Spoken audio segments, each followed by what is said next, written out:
হরে কৃষ্ণ, রাধে রাধে বন্ধুরা। Happy family blog চ্যানেলে আবারও একটা নতুন ভিডিওতে আপনাদেরকে অনেক স্বাগত। বন্ধুরা, একবার ভগবান শ্রীকৃষ্ণ তার এক ভক্তের চোখে জল দেখে তাকে একটা মহামন্ত্র দিলেন। মহামন্ত্রটি পাঠ করার 7 দিনের মধ্যেই সেই ভক্তের জীবনের সকল দুঃখ দুর্দশা দূর হয়ে যায়। শ্রী ভাগবত পুরাণে ভগবান শ্রীকৃষ্ণের এই মহামন্ত্রকে মনুষ্য জীবনের সকল দুঃখ কষ্ট দূর করার উপায় বলে মনে করা হয়েছে।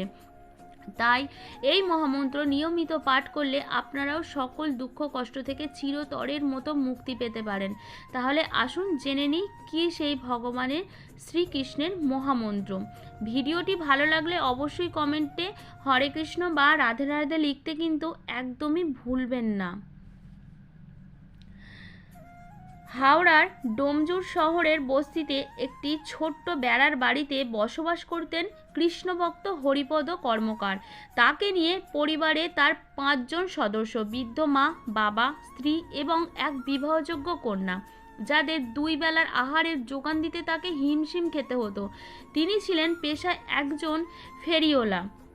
সে ফেরি করতে করতে তার সংসার চালাতো। বাদাম ফেরি করে তিনি সংসার চালাতেন। 12 মাস তিনি রোদে জলে বৃষ্টিতে পথে ঘুরে ঘুরে বাদাম ফেরি করতেন। আর দিনে অন্তত একবার ডোমজুড়ে একটি রাধাকৃষ্ণের মন্দিরে যেতেন রাধাকৃষ্ণকে দর্শন করতে। সময় সুযোগ পেলে পুরোহিতের হাতে হাতে সে হাত লাগাতেন।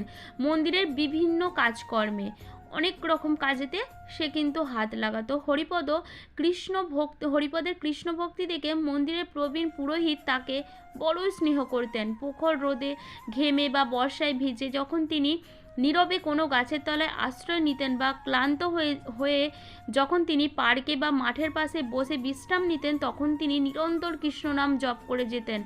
এমনই ছিল তার কৃষ্ণ ভক্তি। শ্রদ্ধা সহকারে নাম নিতেন। তারপর 2004 সালে যখন হরিপদর বাবা খুব অসুস্থ হয়ে পড়লেন, তখন হরিপদ তাকে ভর্তি করলেন হাওড়ার জেলা হাসপাতালে। বৃদ্ধ বাবার ঔষধের খরচ চালাতে গিয়ে পরিবারে ঠিকমতো অন্নের যোগান পর্যন্ত দিতে পারছিলেন না তিনি। উপরন্ত বিবাহযোগ্য মেয়ে বিয়ের চিন্তা যেন তাকে পাগল করে দিচ্ছিল। এরপর একদিন হাসপাতালে বাবার সঙ্গে দেখা করার পর হাসপাতালের ক্যাম্পাসে বসে যখন তিনি মনে মনে ভাবছিলেন, তখন তার মনে একের পর এক প্রশ্ন উদয় হতে থাকে। কি করে সংসার চালাবো? কি করে বাবার চিকিৎসার খরচ টানবো? কি করে আমি বিয়ে দেব বিবাহযোগ্য কন্যার? কি করব আমি এখন? ঠিক এমন সময় তার মনের ভেতর থেকে একটি আওয়াজ বেরিয়ে আসতে লাগলো। তিনি স্পষ্ট শুনতে পারছিলেন সেই আওয়াজটি তাকে বলছিলেন রাধাকৃষ্ণের মন্দিরে যেতে। তিনি তাই করলেন, দৌড়ালেন মন্দিরের দিকে। মন্দিরে প্রবেশ করতেই তার ভেতর থেকে আসা আওয়াজটা বন্ধ হয়ে যায়। তারপর তিনি গিয়ে বসলেন সেই মন্দিরের মেঝেতে রাধাকৃষ্ণের সামনে। ঘড়ির কাঁটায় তখন 6টা বাজে। মন্দিরের সন্ধ্যা আরতি শুরু হয়েছে। তারপর চোখ বন্ধ করে হরিপদ ভগবান শ্রীকৃষ্ণের কাছে তার সকল প্রশ্নের উত্তর চাইতে লাগলেন এবং বলতে লাগলেন, হে প্রভু, এখন আমি কি করি বলুন? এখন আমার কি করণীয়? আমাকে রাস্তা দেখান, আমি যে আর পেরে উঠছি না। এরপর হরিপদ অঝরে কাঁদতে কাঁদতে নিজের জ্ঞান হারিয়ে মন্দিরের মেঝেতে লুটিয়ে পড়লেন এবং নিজের জ্ঞান হারালেন। অচেতন থাকা অবস্থায় তিনি একটি স্বপ্ন দেখলেন। স্বপ্নে হরিপদ দেখলেন তিনি নির্জন মন্দিরের মেঝেতে বসে আছেন এবং তার ঠিক সামনে ভগবান শ্রীকৃষ্ণ নিজের মূর্তি থেকে বেরিয়ে তার সামনে এসে বসলেন। হরিপদ এরকম তারা স্বপ্ন দেখলেন। শ্রীকৃষ্ণ বললেন, তুমি সকল দুঃখ কষ্ট থেকে মুক্তি পাবে, তোমার সব মনস্কামনা পূর্ণ হবে, শুধু একটি মন্ত্র প্রতিদিন পাঠ করতে হবে। এই বলে ভগবান শ্রীকৃষ্ণ পুনরায় মূর্তিতে পরিণত হয়ে গেল এবং হরিপদর কানে বারংবার বাজতে লাগলো একটি মন্ত্র। সেই মন্ত্রটি হলো, কৃষ্ণ কৃষ্ণ কৃষ্ণ কৃষ্ণ কৃষ্ণ কৃষ্ণ হে কৃষ্ণ কৃষ্ণ কৃষ্ণ কৃষ্ণ কৃষ্ণ কৃষ্ণ হে কৃষ্ণ কৃষ্ণ কৃষ্ণ কৃষ্ণ কৃষ্ণ কৃষ্ণ রক্ষমাং কৃষ্ণ কৃষ্ণ কৃষ্ণ কৃষ্ণ কৃষ্ণ কৃষ্ণ পাহিমাং রাম রাঘব রাম রাঘব রাম রাঘব রক্ষমাং কৃষ্ণ কেশব কৃষ্ণ কেশব কৃষ্ণ কেশব পাহিমাং। এই মন্ত্রটি তার কানে বাজতে লাগলো। তারপর হরিপদ যখন নিজের জ্ঞান ফিরে পেলেন, তিনি নিজের চারপাশে তাকিয়ে দেখলেন মন্দিরে উপস্থিত ভক্তরা তাকে ঘিরে দাঁড়িয়ে আছেন। জ্ঞান ফেরার পরে কিছুক্ষণ তিনি বসে রইলেন, তারপর ছুটে গেলেন প্রবীণ পুরোহিত তার কাছে, পুরোহিত মশাই এর কাছে, এবং তিনি সমস্তটা খুলে বললেন। পুরোহিত মশাই হরিপদর মুখে সব কিছু শোনার পর তিনি সব কিছু বুঝতে পারলেন এবং ভগবান শ্রীকৃষ্ণকে প্রণাম করে ভগবান শ্রীকৃষ্ণের এই মহামন্ত্রটি একটি কাগজে লিখে হরিপদর হাতে ধরিয়ে দিলেন। তারপর থেকে সেই মন্ত্রটি হরিপদ নিয়মিত 3 বার পাঠ করতে লাগলেন।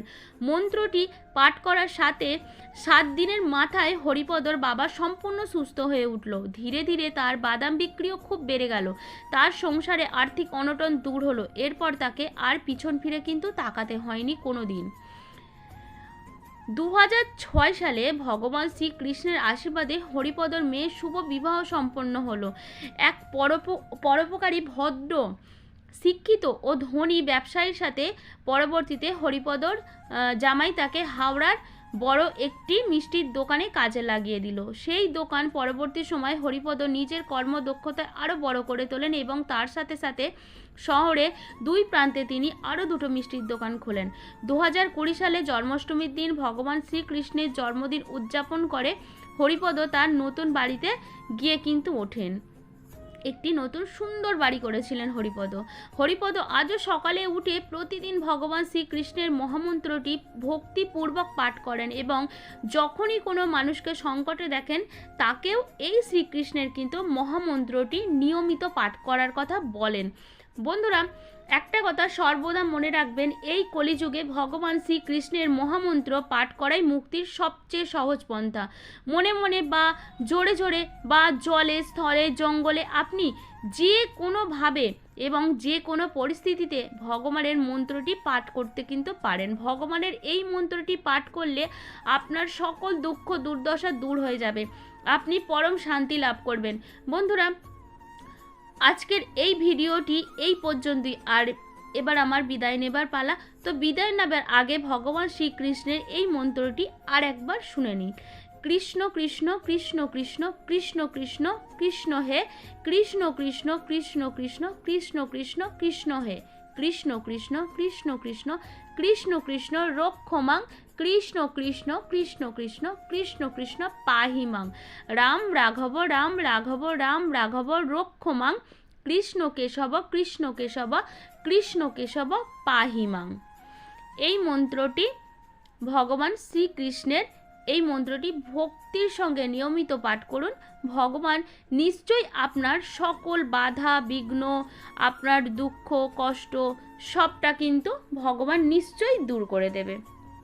তো ভগবানের প্রতি ভক্তি, ভালোবাসা ও বিশ্বাস সবসময় কিন্তু রেখে দেবেন। তো বন্ধুরা, আজকের ভিডিওটা এখানেই শেষ করছি। আবারও দেখা হচ্ছে পরের ভিডিওতে। ততক্ষণ কিন্তু আপনারা খুব ভালো থাকবেন, সুস্থ থাকবেন। ভগবানের কাছে এইটুকুনি প্রার্থনা করি, এইটুকুনি কামনা করি আপনারা সব সময় হাসি খুশি থাকবেন আর বেশি বেশি নাম জপ করবেন। হরে কৃষ্ণ, রাধে রাধে, হরি বল।